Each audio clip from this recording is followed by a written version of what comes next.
Welcome back to Animal Encounters. I'm your host, Jackson, and today I go over the 6 most horrifying zookeeper attacks ever recorded, from a saltwater crocodile's explosive ambush on a Thai concrete floor to a 3,400-pound hippo's devastating charge in western Kenya. First, we begin in northern England, where this zookeeper was already dead. She just didn't know it yet. It was March 18th, 2015, and a thin fog clung to the rolling countryside of northern England as the morning shift began at a private wildlife park. The park's large cat complex sat at the far end of the grounds, separated from visitor areas by a gravel service road. Beverlyn Ashgrove, a 52-year-old senior large cat keeper, arrived for her regular shift. She had worked at the facility for 14 years, longer than any other member of the carnivore team. Her daily routine centered on the park's Sumatran tigers.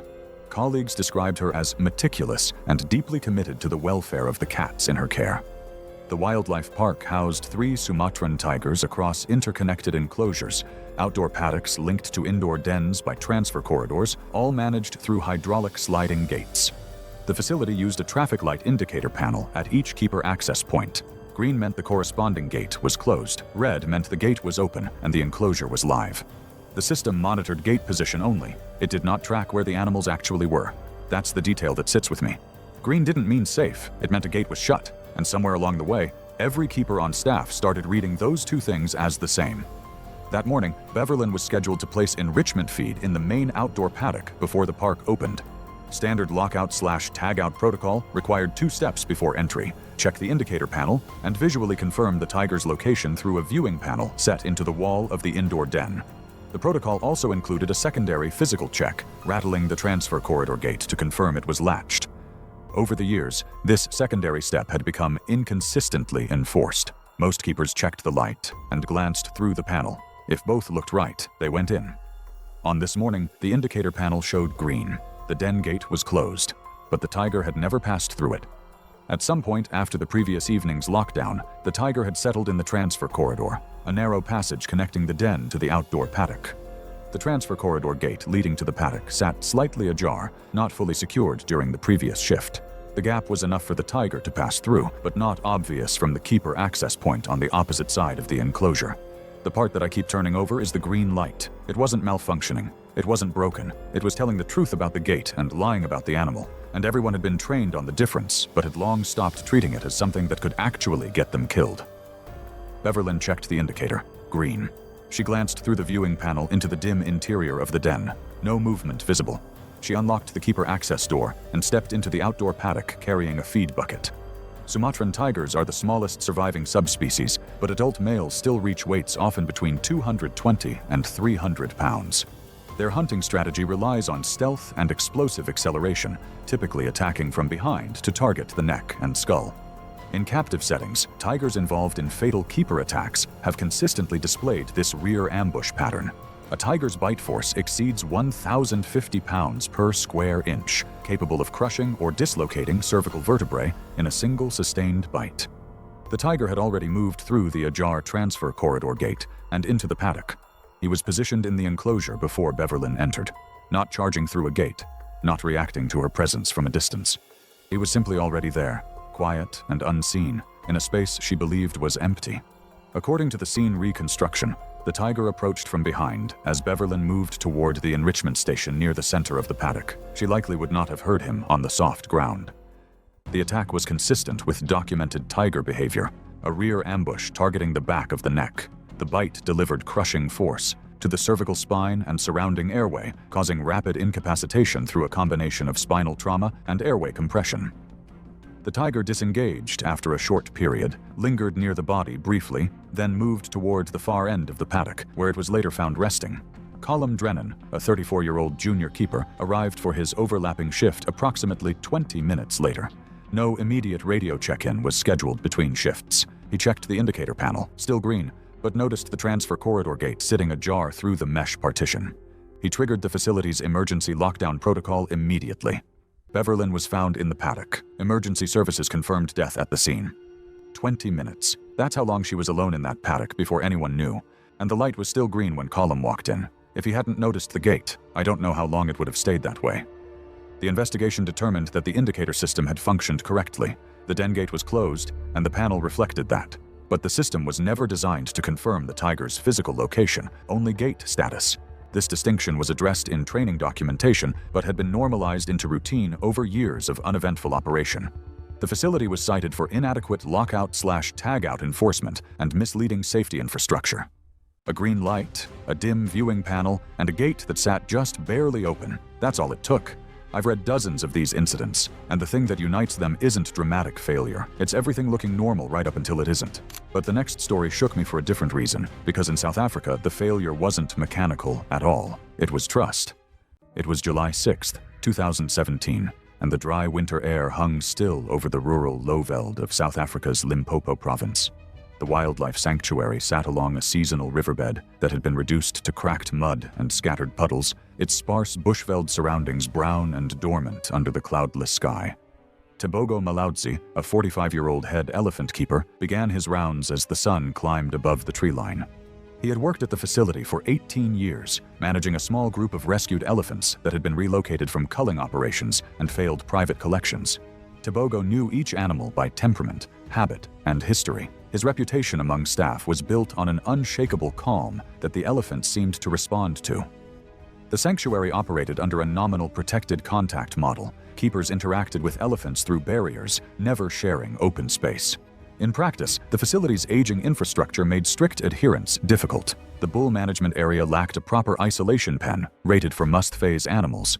The sanctuary's lone bull, a rescued male weighing approximately 12,000 pounds, had been showing early signs of must over the previous week. Temporal gland secretions were visible as dark streaks on both sides of his face. He had displayed increased agitation and aggressive posturing toward the other elephants. The veterinary team recognized the signs and recommended isolation. But without a proper isolation facility, management defaulted to increased caution rather than a full suspension of proximity work. Increased caution. I've seen that phrase in half a dozen incident reports now. It always means the same thing. We recognized the danger, but we didn't stop. Tebogo had managed this elephant through previous periods of heightened agitation without incident, building a comfort level over more than a decade of daily interaction that exceeded what the current hormonal state warranted. On this morning, the elephant appeared calmer than he had been in days. Tebogo interpreted this as the must phase subsiding. He entered a shared access service area adjacent to the bull's enclosure, a gated space that fell outside protected contact protocol but had been used informally by staff for years. What I find hardest about this one is that Tebogo wasn't careless. He wasn't new. He read the animal the way he'd read it 1,000 times before, and the animal had simply become something different overnight. 18 years of knowing an animal, and the hormones rewrote the entire relationship in a week. African elephants are the largest land animals on Earth, with adult males weighing between 10,000 and 13,000 pounds. Male elephants periodically enter musth, a hormonal state characterized by surging testosterone levels that can increase aggression dramatically. Musth behavior fluctuates unpredictably, with periods of apparent calm interrupted by sudden explosive aggression. Trampling, the most common mechanism in elephant-on-keeper fatalities, exerts thousands of pounds of crushing pressure per step. The elephant turned on Tebogo with only a brief change in posture, ears spreading wide, trunk stiffening, that gave him no meaningful time to react. The initial trunk strike knocked him off his feet and drove him into the ground. The elephant followed with a short but sustained trampling, its massive forefeet delivering crushing downward force to his torso. Staff in the adjacent feed area heard the impact and rushed toward the enclosure with vehicles and noise, driving the agitated bull to the far side of the pen. The whole thing lasted seconds. I've gone back over the details trying to find the moment Tebogo could have reacted differently, and there isn't one. The warning and the strike were separated by barely a second.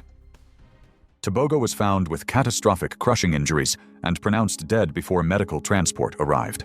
The investigation highlighted inadequate musth management infrastructure, informal breaches of protected contact protocol that had normalized over years, and the failure to suspend proximity work when early musth signs were identified. The sanctuary closed temporarily for review.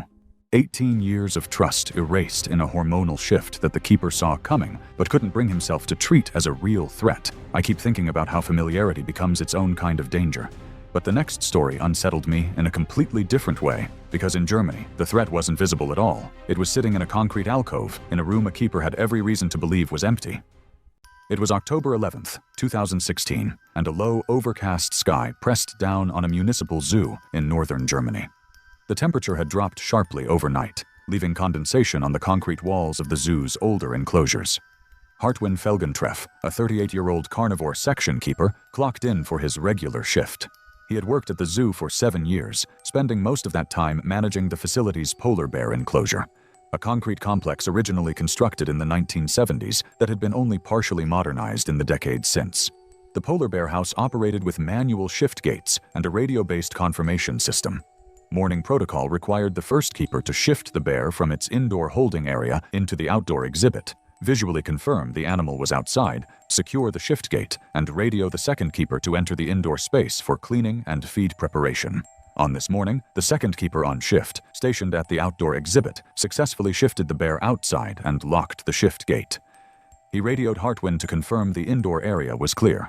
Hartwin acknowledged the confirmation and began preparing to enter. What neither keeper knew was that the shift gate's latch pin had degraded from years of daily use, temperature cycling, and moisture to the point where it no longer seated fully under load. The pin held initially, but when the bear leaned its weight against the gate minutes later, the worn pin slipped. The gate drifted open. The bear re-entered the indoor holding area without drawing attention. The second keeper had already moved on to another section. That gap between the radio call and the latch failure is the detail I can't stop thinking about. Hartwin received a confirmation that was accurate the moment it was spoken, and wrong by the time he opened the door. The truth had a shelf life of minutes, and nobody knew it had expired. Hartwin entered the indoor holding area through the keeper access door. The space was an enclosed concrete room with limited sightlines, a low ceiling, and no reachable refuge from the access doorway. A recessed alcove built into the far wall, originally designed as a resting nook for the animal, was not visible from the doorway. The bear had settled into this alcove. Polar bears are the largest land carnivores on Earth, with adult males commonly exceeding 900 pounds. Their forepaws can generate enough force to crush a human skull, and their jaws produce among the most powerful bites of any land carnivore. In confined spaces, attacks are typically sustained and overwhelming, as the animal perceives no retreat path. The bear detected Hartwin's presence almost immediately through movement and sound. In the confined concrete space with no reachable refuge, the attack was rapid and devastating. According to the subsequent investigation, the injuries were consistent with sustained biting and crushing force concentrated on the head and upper body. The second keeper heard sounds over the radio and triggered the zoo's emergency protocol. The response team was dispatched with tranquilizer equipment, but Hartwin had sustained fatal injuries before intervention was possible. No reachable refuge. That's the design flaw that stays with me. A room built in the 1970s with one door, no emergency barrier, and an alcove you couldn't see from the entrance. The bear didn't create the trap, the architecture did. The investigation identified the worn latch pin as the primary mechanical failure, noting it had not been flagged during recent maintenance inspections. The zoo suspended its polar bear program and permanently retired the enclosure. A worn latch pin, a radio call that expired before the door opened, and a concrete room with no reachable refuge. I'm still not over how many things had to line up for that morning to end the way it did. But the next story made me angrier, because in Thailand, the failure wasn't hidden or mechanical. It was a shortcut everyone had taken so many times that it stopped looking like a risk. It was May 22nd, 2014, and the humid air of southern Thailand's early wet season pressed down on a crocodile farm and tourist park set back from the main highway. The facility sprawled across several acres of cleared land, its low buildings and open pools visible behind a painted concrete wall. Kittisak Wongprasert, a 24-year-old junior reptile handler, reported for work. He had been at the facility for 2 years, one of roughly 15 staff responsible for maintaining enclosures housing over 200 saltwater crocodiles. The farm doubled as a tourist attraction, with viewing platforms above the concrete pools where the largest animals were housed. Safety infrastructure was minimal. The enclosures used manual sliding partition gates, heavy steel panels on floor tracks that could be secured with a drop bolt. But there was no indicator system, no lockout/tagout protocol, and no written verification procedure. Workers relied on verbal confirmation. Whether the bolt was actually dropped depended entirely on individual habit. On this morning, Kittisak was assigned to clean a concrete enclosure housing a dominant male estimated at 14 feet in length. A senior worker slid the partition gate shut to confine the crocodile in the adjacent section. He told Kittisak the gate was good. He did not drop the bolt. He did not test the gate. This was routine. Workers had operated this way for years without incident. That phrase keeps repeating in my head. Years without incident. I've come to think of it as the most dangerous sentence in any workplace safety report, because it doesn't describe safety, it describes luck that hasn't run out yet. Kitisak entered the enclosure with a pressure hose. Standing water covered the concrete floor to a depth of several inches, typical for enclosures that relied on gravity drainage. He began hosing down the walls with his back to the partition.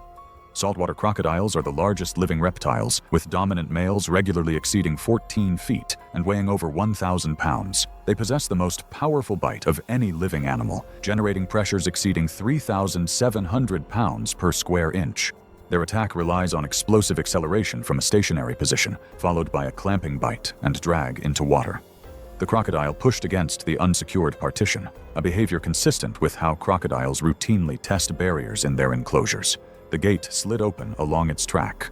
In the enclosed concrete space with standing water, there was no room to evade. According to witness accounts from workers in adjacent enclosures, the attack was audible, a sudden explosive splash followed by sounds of struggle. The crocodile struck with a clamping bite to the lower leg, dragging him off balance and fully into the water. The standing water, though only inches deep, was sufficient for the crocodile to pin and submerge his head while attempting partial rotational force. Other workers reached the enclosure within minutes, attempting rescue with poles and ropes. They were unable to break the crocodile's grip. Kitisak died from a combination of bite trauma, drowning, and blood loss. Inches of water. That's what I keep coming back to. Not a river, not a lake. A few inches of standing water on a concrete floor, and it was enough. The investigation revealed systemic safety failures. No written protocols, no bolt verification procedures, no documented staff training. The facility was suspended pending government review. A bolt that was never dropped, and a few inches of water on a concrete floor. That's the margin Kitisak's life came down to, and I find myself resenting how preventable it was. But the next story is the one that made me the angriest. Because in Chile, a keeper didn't die from a mechanical failure or a shortcut. He died because the institution that employed him chose not to send help. It was April 14th, 2013, and a clear autumn morning settled over central Chile, the Andes visible as a jagged white line against the eastern sky. The city zoo occupied a wedge of public parkland, its aging concrete enclosures built decades earlier when safety standards were considerably less demanding. Ronaldo Cifuentes Vera, a 33-year-old general keeper, arrived to begin what should have been a routine shift. He had worked at the zoo for 4 years, assigned primarily to the Lion House, a concrete complex housing 3 African lions in interconnected holding pens accessed through a narrow service raceway behind the enclosures. The zoo had experienced 2 years of progressive budget cuts that reduced the large predator team from 4 keepers to 2. Standard protocol required 2 keepers present for any work involving lion enclosures, 1 performing the task, 1 monitoring gates, and providing emergency backup. The protocol existed in the facility's written safety manual, but had been routinely violated for months because single-keeper shifts had become the operational norm. On this morning, Ronaldo's only colleague called in sick. He was the sole keeper responsible for the Lion House. The zoo was scheduled to open within 90 minutes, and the morning routine needed to be completed before visitors arrived. Ronaldo contacted management. No replacement was available. Delaying the opening had been met with resistance on previous occasions. That call to management is the moment that gets me. Ronaldo did the right thing. He flagged it, he asked for help, and the institution said no. Everything after that was a man alone in a predator house, doing work that the facility's own written rules said should never be done alone. Ronaldo began the routine alone. He entered the service raceway, a narrow concrete corridor roughly 4 feet wide, with solid walls on both sides, running the length of the holding pen complex. Standard procedure before entry required confirming all 3 lions were fully secured in their pens, each gate latched and locked. Ronaldo checked the gates visually. 2 were clearly secured. The third, holding an adult female, appeared closed from his angle in the corridor. The latch was partially engaged but not fully seated. The gate was held in position by friction rather than by the lock mechanism. From Ronaldo's vantage point in the narrow corridor, the distinction was not visible. African lions are among the most powerful predators on Earth, with adult females weighing between 270 and 400 pounds and possessing explosive acceleration capable of closing short distances before a human can react. In captive settings, lion attacks on keepers most commonly occur in confined service corridors and shift raceways, where the narrow space eliminates escape routes. A lion's bite force exceeds 650 pounds per square inch, with attacks typically targeting the neck and head for rapid incapacitation. The lioness detected movement and sound in the raceway. Lions in captivity routinely test enclosure doors with paw pressure, and the unlatched gate gave way immediately. In the 4-foot-wide concrete corridor, there was no room to maneuver, no doorway within reach, and no meaningful time to react. The attack came from behind. According to the scene reconstruction, the injuries were consistent with a rapid predatory assault in a confined space, a sustained bite to the neck and head region causing rapid incapacitation. Ronaldo was discovered by the arriving second shift keeper. The zoo was closed for the day. The investigation revealed chronic understaffing, routine single-keeper shifts that violated the facility's own written protocol, and management's failure to provide adequate personnel. Municipal authorities launched a formal review of the zoo's funding and operational safety.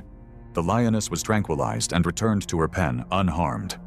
4 feet wide. That's the corridor. I've measured that out in my head, barely wider than your shoulders. There was nowhere to turn, nowhere to climb, nothing between him and a 400-pound lioness except a gate held shut by friction. A keeper who asked for help and didn't get it, a corridor barely wider than his shoulders, and a gate held closed by nothing but friction. I've been thinking about how many mornings that same routine went fine before the one morning it didn't. But the final story is the one that stays with me longest, because in Kenya, every single failure was already documented, already reported, and already ignored. It was September 3rd, 2018, and the afternoon sun blazed over western Kenya, where a small municipal wildlife park sat along a dusty road between 2 rural towns. The park's grounds were modest, a handful of enclosures spread across a fenced compound funded by local government allocation and modest gate fees. Odhiambo Carrick, a 50-year-old senior keeper and park maintenance lead, descended into the partially drained hippo pool to begin a cleaning procedure he had supervised many times over 22 years. His responsibilities extended well beyond animal care, encompassing infrastructure repairs that the park's limited budget rarely covered adequately. The park housed a single adult male hippopotamus weighing approximately 3,400 pounds in a concrete pool complex that included a main viewing pool, an adjacent shallow wading area, and a dry holding pen accessible through a steel frame gate. The complex had a known design flaw flagged in internal maintenance reports on multiple occasions. The main pool was separated from the adjacent wading area by a low concrete barrier wall approximately 3 feet high. When the pool was full, water depth made the barrier functionally adequate. But when the pool was drained for cleaning, it became nothing more than a low concrete lip, easily breached by an agitated animal weighing over 3,000 pounds. Management had deferred upgrades due to budget constraints, reasoning that the holding pen's steel frame gate was the primary containment.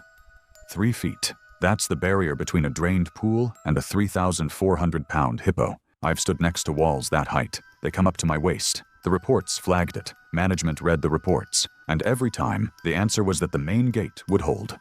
On this afternoon, the holding area gate was properly secured. Odhiambo entered the partially drained main pool wearing rubber boots, working knee-deep in the mud and sediment that accumulated during periods between cleanings. Evelyn Mukami, a 28-year-old junior keeper, monitored from the observation walkway above. The draining process agitated the hippo in the holding area. The sound of water leaving the pool, the mechanical noise of the pump, and the disruption to the animal's territory triggered increasingly aggressive behavior. The hippo surged forward against the holding gate multiple times in quick succession. Hippopotamuses are among Africa's most dangerous animals and one of the leading causes of large animal fatalities across the continent. Adult males commonly weigh between 3,000 and 4,000 pounds. Despite their bulk, hippos are capable of explosive movement through shallow water, reaching speeds that far outpace any human on foot. Their jaws can open nearly 180 degrees, revealing canine teeth exceeding 16 inches. Bite force exceeds 1,800 pounds per square inch, sufficient to crush bone, puncture organs, and cause catastrophic internal injuries. After repeated impacts, the holding gate's hinge assembly, already weakened by years of corrosion from constant exposure to pool water and humidity, failed under the load. The gate gave way, and the hippo burst through into the adjacent wading area. From there, it crossed the now exposed low concrete barrier into the main pool, where Odhiambo was standing in knee-deep mud with no footing and no viable exit. The hippo closed the distance through shallow water and mud with terrifying speed. Odhiambo could not run. The mud held his boots, his legs, his ability to move. The attack followed documented hippo behavior, a massive jaw gape followed by a crushing bite to the torso. The animal's canine teeth punctured through tissue and shattered ribs. The hippo released, circled in the shallow water, and re-engaged, a pattern consistent with territorial aggression in confined water where the victim cannot flee. Evelyn witnessed the attack from the walkway and raised the alarm via radio. A rescue team responded, but Odhiambo had sustained fatal bite injuries before the hippo could be driven away. He was pronounced dead at the scene. Evelyn was right there, directly above him on the walkway, close enough to see everything, with no way to stop any of it. I think about her standing on that walkway more than almost any other detail in this entire episode. The investigation found corroded gate hardware never inspected or replaced on schedule, a known barrier design flaw documented in internal reports but never addressed, and insufficient funding to maintain infrastructure rated for dangerous megafauna. The park suspended its hippo program indefinitely,